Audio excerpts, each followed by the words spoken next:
Hello, my name is Tula. I am currently a Genshin content creator. I stream mostly Genshin Impact at twitch.tv, Tula133, but I do play other gacha games. And the order of those gacha games I play and how long I've played them was I started with Genshin Impact. It was my first gacha game. I started in July 11th, 2022, and I have not missed a single day of logging in. I always spend my resin. Honkai Star Rail, I started release day within the first few hours of the game launching, and I've logged in just about every other day. Wuthering Waves, I started the minute servers went live, and have played every other day. I have also played Zenless Zone Zero, but I only started a month ago, so I don't consider myself experienced enough to comment on it, or give my personal opinions about how I feel about the game. What I want to talk about is the tribalism in the games, but first, please let me preface by saying this is my own personal opinion. These are how I feel about the games, and I do want to note that I maintain my own accounts. Nobody logs in for me. I do all my own endgame in Genshin, Honkai, and WuWa.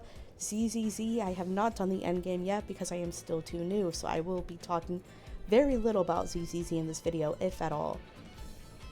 I do want to talk about the pros and cons of both games because I see a lot of people kind of just shitting on one game just to try to boost the other, and I really want to kind of just get my thoughts out there because I'm kind of tired of people asking me. I think both games have pros and cons, and I think they're both enjoyable to me. But if you have one you like more than the other, that's totally okay, and I'm totally happy for you.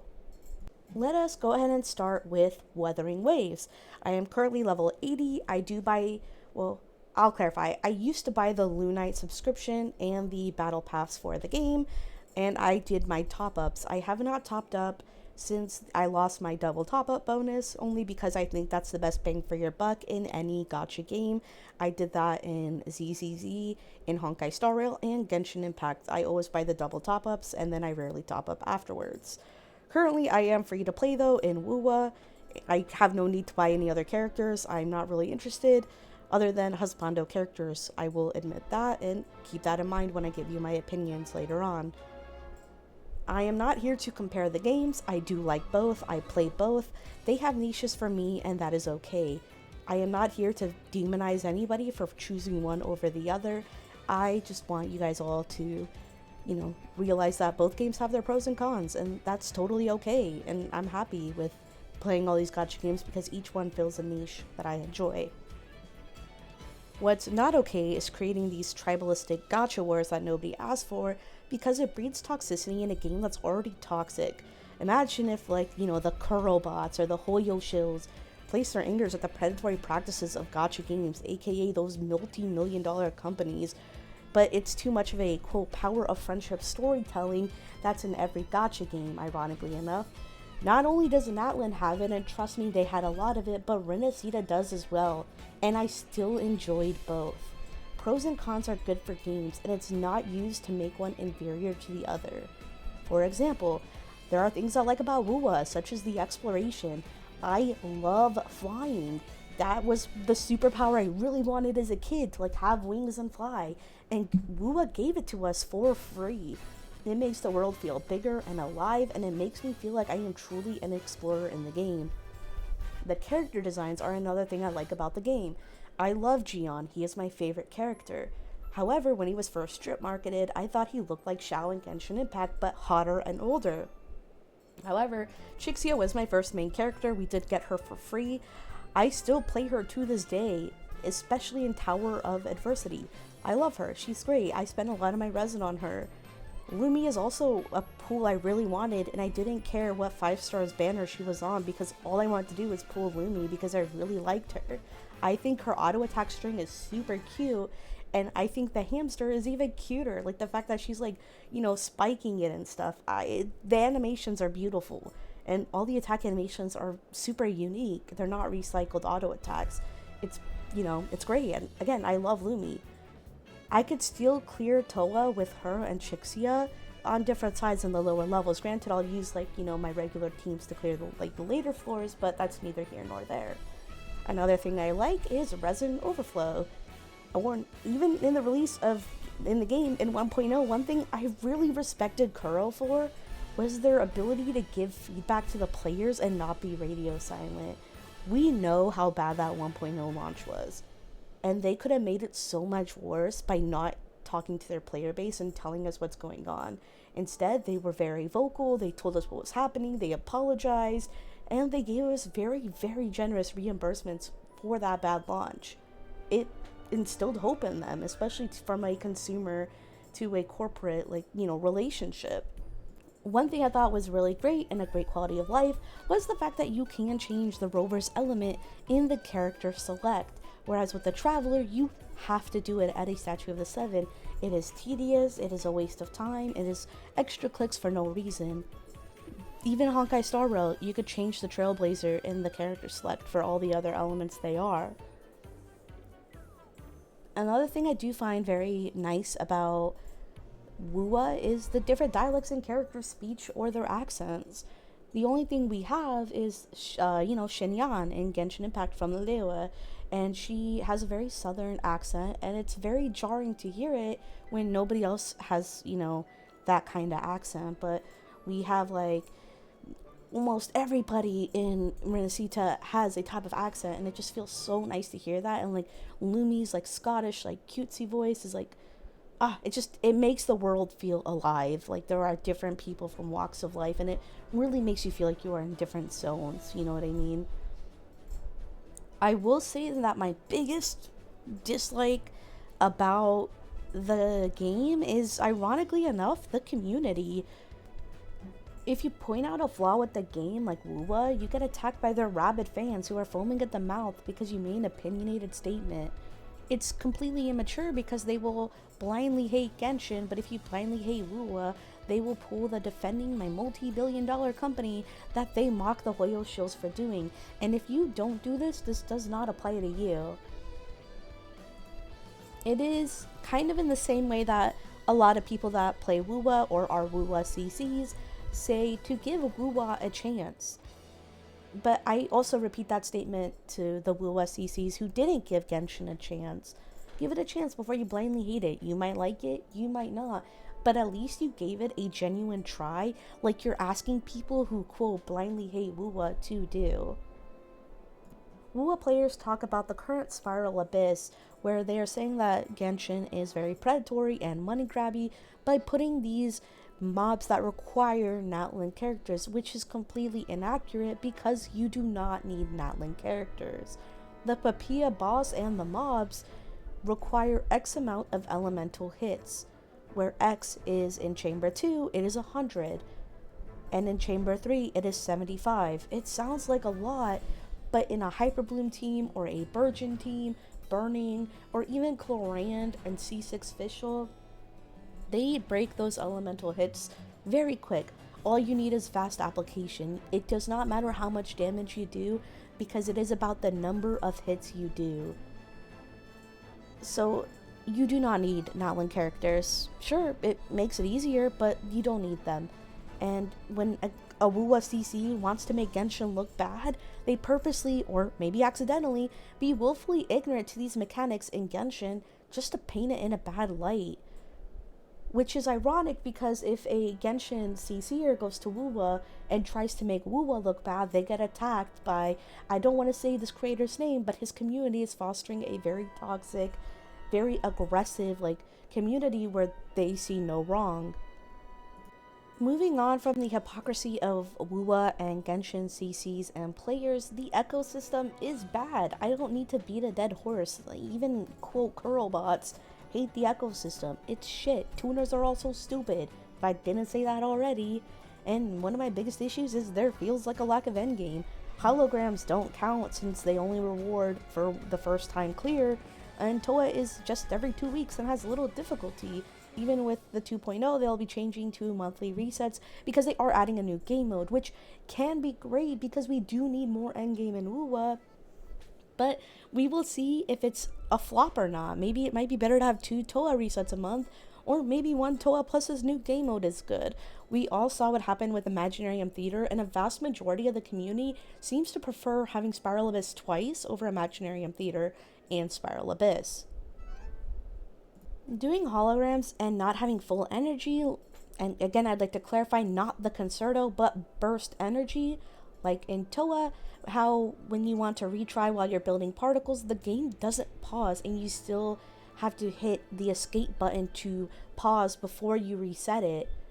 That doesn't make any sense. Because even then, when you hit the escape and then hit the reset button and then you tab out of the escape, there's still like a couple frames of where the boss just attacks you and he might kill you. He might one-shot you in higher hologram levels, and all the particles that you ended up building so you could have a nice clean run through just get wasted because your character died. And before anybody says just farm in the overworld or farm lower levels, it doesn't fix the pausing issue, and it is such a nice quality of life. Why wouldn't you want to add it? I am pointing out flaws just as I will with Genshin. And speaking of Genshin, I will say, like I did with WuWa, I will start with what I like before I move into the negatives. I personally like how bright and colorful the world is. Call me childish or immature, but I like how pretty it is. I think the more cartoony art style is very cute, but that is not to say I dislike the mature anime style of WuWa. They are both options for me to go into based on my mood. The events in Genshin I feel like are more diverse, and it doesn't feel like a reskin combat event every single time. And oh my god, the music. I fucking love the music. That shit goes hard. It's like League being phenomenal with their world songs, but having shit gameplay. Nobody wants to play League, but we'll all hear their music. And elemental reactions to me are personally fun and enjoyable. That's my favorite part. If I can mix the elemental reactions in Genshin and the parry/dodge mechanic in WuWa, perfect game, in my opinion. Again, this is all my opinion. Another thing I really like is the high-profile VAs they've casted for certain characters that I have followed before I even got into Genshin or Genshin was even a game, such as Yuri Lowenthal, who voiced Sasuke Uchiha in Naruto, an anime that I grew up with, Ray Chase, who voiced Sire Denathrius, aka Daddy Denathrius in World of Warcraft. I love him, and I love his delivery of crawl to me on your knees and Ramornia screeching. Christina Valenzuela, sorry if I mispronounced that, she has an amazing singing voice, and I followed her when she did her duet with Jonathan Young. Love her. And Alejandro Saab, who I am the biggest fan of because he voiced Leon in Pokemon and Mugino in Boruto, which again, Pokemon was and still is one of my favorite games of all time, which I think that's kind of why I like the bright and colorful world, because it reminds me of Pokemon. But Pokemon is, I have my entire gaming room full of Pokemon stuff. So the fact that this guy voiced in Pokemon, and again, one of my like champions that are my favorite in Pokemon, I think I just fell in love with the dude. I don't think WuWa, let me clarify, I don't think WuWa can't have high profile VAs, especially as they get bigger and get more revenue, because they are definitely headed in that direction where they could absolutely afford these high profile VAs. And another thing I do like about Genshin, it feels way more slice of life, you know, like I kind of like the whole chill vibe of Natlin and just kind of getting to know the Natlin cast. It feels nice. And a lot of people don't like that, and that's totally totally fine, understandable. I feel like WuWa to me feels more combat oriented rather than story, and that's my opinion. Some people might feel the opposite, and I like both for what they offer. Each region to me feels different. We have the underwater of Fontaine, the desert and lush forest of Sumeru, mountainous Natlin, you know, rolling hills and plains of Liyue, you know. The UI is super easy, which again is something I also like about WuWa, is the UI. Zenless, I hate the UI. It gives me a headache and it is extremely cluttered. But let's take a shift. Let's talk about the cons, things I don't like about Genshin. There are far too many dead or filler patches. That is my biggest complaint about the game, especially as someone who streams Genshin 40 plus hours a week. I run out of stuff to do. There's not much to do except just run around and basically turn Genshin into a just chatting stream with Genshin in the background. It sucks. Paimon. I absolutely hate Paimon. She actually makes me have migraines because of the frequency of her voice. It is so high pitched, and it has gotten better as of recently, but I would just be happier if we had a mute Paimon button and just leave the other voices. And before anybody says the English cast is muted, yes, I understand that. It is not the VA's fault. It is not Hoyo's fault. It is Formosa, the studio. And if you have not followed the strike, please go follow it. Do not send hate to the VAs. It is not their fault. The world quests aren't voiced is another complaint I have. Hoyo has way too much money that they can 100% voice those quests. It would make them also feel more alive and would capture my attention more. The Archon quests also feel repetitive. We went through the story of like, she's the god, but she's not the god multiple times in a row with, Raiden Shogun and Raiden A and, Rukadavada and, Nahida and then Farina, Focalor, so on and so forth. It just feels repetitive. And my biggest complaint is that there are no stakes in these games because Hoyo refuses to kill off playable characters. And I need that gut-wrenching angst, and I need to be able to like sit at the edge of my seat. I need, that like, I need those stakes. I need that like anticipation or whatever. I don't know the English word for it, but I hope you get what I'm trying to put down. But I guess I have like fan fiction for that, which kind of sucks because I don't want to like sit there and read fan fiction, but like there's just no stakes and it really sucks. Anyway, thanks for making it this far. I guess I'll give you my quick closing thoughts. One thing that does really bother me is if you are going to insult one game for something that is shitty, and I guess, okay, let me put this in a better way. If you're going to insult one game for something shitty, but it sucks ass in the other game, then stay consistent. You know what I mean? Like, don't hate something in game A, but then suddenly glorify that same issue in game B because you have a bias to game B. And that's what I'm noticing a lot with the WuWa vs Genshin community, is they hate something, but then praise that same something in the other game, and it's very hypocritical and like, make up your mind. And last thing I want to say is, let's not be tribes, but nomads or tourists, and enjoy both or none at all, and just have fun. Like, I don't know if anybody's gonna see this because, I am a very small, like, at the recording of this video, I do have 100 subscribers on YouTube, and I have about 30 average viewers on Twitch. Again, twitch.tv, Tula133. But I am just super sick of people asking my opinion or where I stand, because I think the drama is dumb. If you hate the game, why are you wasting energy to hate the game? You might secretly have a boner for it, I don't know, but like, if you hate the game, just let it go. You know what I mean? Why is it still on your radar? It's just a waste of energy. Anyway, Tula signing out.